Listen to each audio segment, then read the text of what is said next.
tax एबा ताताम रिलाइमुं नाहालाइमुं अंखा Bharat हाकतनि कायसा historical reforms आबो tax नि सिस्टेम नो ताइबो क्लाइसा खायो इनक्रेज खायो बिजनेस खानि रकनि कॉन्फिडेंस ते जीएसटी आफ्रोनो चाशानाय जेफ्रो टैक्स एबा ताताम पेयर रक ते एडमिनिस्ट्रेशन नि बिसिंगो शिशामुं ते चुबालाइमुं तंगनाय और नाहारमुं तेयै जीएसटी जागृत अभियान संसजाखा प्रज्ञा भवनाव आबुनि कायसानो नाहारमुं अंखा टैक्स पेयर रकनो फुरुंमुं हजाक खायमुं ते खातो रुमुंनि बिसिंति टैक्स रिलाइमानि ताइबो क्लाइसा अंगनानि जीएसटी जागृत अभियान नो चेंगसाइ रुफाइका हास्तिनि मंत्री अक्रा डॉक्टर मानिक साहा रां मंत्री Pranajit Singh Roy chief secretary Jitendra Kumar Sinha finance secretary Apurba रायनो खबुई जुदा जुदा टैक्स पेयर ते इंडस्ट्रियल रक मानजागलाइखा और सालो कक्तुमा थुमनायनि बसकांगो फायै हास्तिनि मंत्री अक्रा डॉक्टर मानिक साहा साफाइका भारत हाकतर ते हास्ते हापां जे सामुं खायो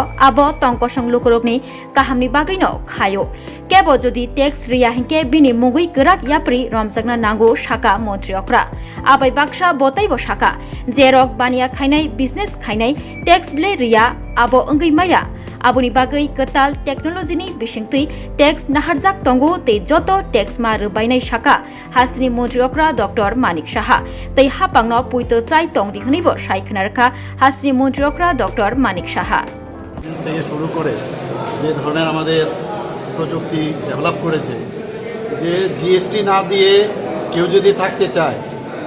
তাহলে he or she should be behind the bar পরিষ্কার এর মধ্যে প্রশ্নই ওঠে না কারণ আমাদের সরকার আমাদের দেশ আমাদের সেন্ট্রাল গভর্নমেন্ট আমাদের রাজ্যের সরকার যাই ডেভেলপমেন্ট হবে যাই কিছু করবে সাধারণ মানুষের জন্য করবে এবং সেটা তার জন্য অর্থের প্রয়োজন অর্থ আসবে কোথা থেকে তো যারা ব্যবসা করবে অথচ ব্যবসা করার পরে তারা জিএসটি দেবে না সেটা তো সম্ভব নয়